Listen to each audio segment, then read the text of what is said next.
जय जगन्नाथ समस्त को मो चैनल को स्वागत करुच्ची। आज भिडियो रे आमे श्रीमंदिर शैली रे संपूर्ण शुद्ध भाव में अटारे तैयारी करिबा मांडुओ पिठा। अनेक समय अटारे पिठा करिबा बहुत कठिन हो जाए, किंतु सठिक भाग मापरे कले पिठाटी पूरा नरम आउ परफेक्ट बनी थाए। रथयात्रा हो किंबा पवित्र कार्तिक मासरे मध्य आपण महाप्रभु को भोग लगेबा पई ए पिठा निश्चय तैयारी करिवे। आउ आपण जदि भिडियोटा शेष पर्यंत न देखिबे ताहले सठिक भाव में आपण ए पिठा बनेबा शैलीटा जानि पारिबेनी। भिडियोटी को पूरा शेष पर्यंत देखंतु। सांग माने चलंतु ताहले स्टार्ट करिबा। मु आगो कहूची आपनको कोन कोन दरकार देखंतु। मु एठी गोटे कप आटा नेइची, तापरे नै जाईची गुड़। गुड़ आउ आटार ओजनटा समान रहिबो। तापरे टिके गोलमरीच गुंड आउ पान मधुरी नबा। तापरे एथिरे गुआ घियो नै जाईची मु 2 चामच खंडे आउ अल्प टिके लूण संथब लूण नेइची, जेहेतु आमे पूजा रे लगैबा। प्रथमे हमकु गोटे कप पानी गरम करिबार अछि। पैन रे दे दबा आमे गोटे कप पानी। गोटे कप आटा पई आपण गोटे कप ही पानी नेबे। तापरे अल्प टिके मु जो लूणटा रखितिले ताकू देइकी गुड़ पकई देइची। एबे गुड़ को भल भाव में मेल्ट हवा पई आमे फ्लेम को हाई रखिबा। जेतिकी परिमाण रे आपण आटा नेबे सेतिकी परिमाण रे ही पानी नेबे। आपण अधिका जदि करूथिबे से हिसाब रे पानी यूज करिवे। तापर एथिरे आमे पान मधुरी आउ छेचिकी रखितेबा गोलमरीच गुंड को पकेबा आउ भल से टिके सिझेई नबा। तापर एथिरे आमे टिके घियो गोटे चामच दे दबा। परे आउरी गोटे चामच हमको दरकार पड़िबो, सेति पई आमे गोटे चामच को बळेकी रखिबा।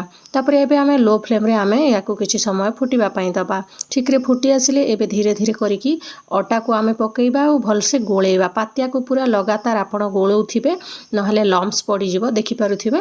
आ फ्लेम को एई समय पूरा लो करि देबे। जमारु बंद करिवेनी कि हाई रखिबेनी। फ्लेम को पूरा लो करिवे, ता द्वारा आटा टिके सिझी पारिबो।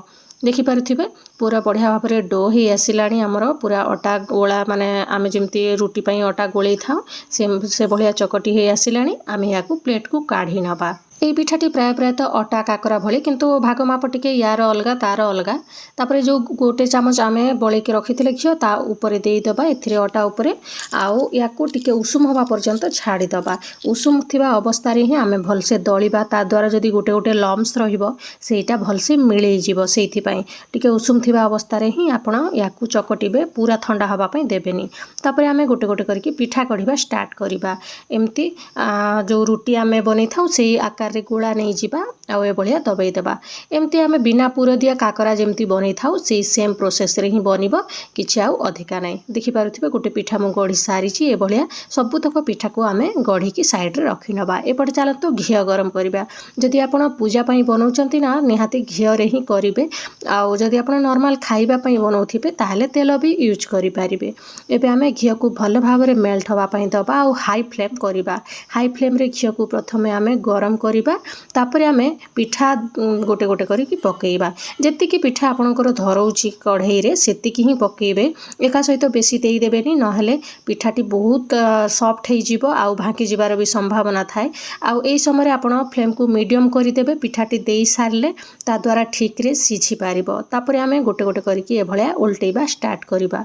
संग माने आजिकाली रो पिला माने आउ जानि पारु नांती पिठा पड़ार हमर केमती परंपरा आसी रहिची। सेति पई एमानकु मध्य ए भलिया बने बने कि आपण पूजा रे भोग लगांतु, तापर सेमानकु खाइबा पई दियंतु। हमर परंपराटी ए भलिया जारी रहिबो। ओडिसा रे तो केते पिठा पणा आउ मु बहुत सारा पिठार रेसिपी भी शेयर करि सारिछि। आपण माने जति देखि नाहंती लिंक आपनकु देई देबी, एंड स्क्रीन रे भी देई देबी, आपण बनै पारिबे। आउ बाहुडा रे तयारी हेतिबा पोड़ पिठा रेसिपी भी मु शेयर करि सारिछि गत वर्ष। आउ आपण माने जति देखि नाहंती मु एंड स्क्रीन रे देई देबी, आपण माने सीटा भी देखिकी आपण माने निहाती बनै कि जगन्नाथंकु भोग लगै पारिबे। एबे देखंतु पिठाटा हमर रेडी हे गला। पिठाटे भलिया नाली नाली पड़ी आसिले जानि जेबे जे पिठाटा हमर भलसे भाजी हे आसिलानी बोलिकी। तापरे गोटे गोटे करिकी आपण काढी नेबे। देखिले ना संग माने केते सहज रे हमर पिठाटा प्रस्तुत हे गला। आपण नॉर्मल मध्य घरे बनेकी खाई पारिबे। आउ भिडियोटी जदि भल लागिले भिडियोटी को लाइक करिवे। आउ चैनल जदि नुआ अछंती चैनल को सब्सक्राइब करबा पई भूलिबेनी। ए भलिया नुआ नुआ रेसिपी देखिबा पई। तापरे निज फ्रेंड रिलेटिव मानको सहित मध्य शेयर करिवे। से माने मध्य घरे बनेकी निहाती खाइबे। भिडियोटी शेष पर्यंत देखिथिबारु बहुत बहुत धन्यवाद।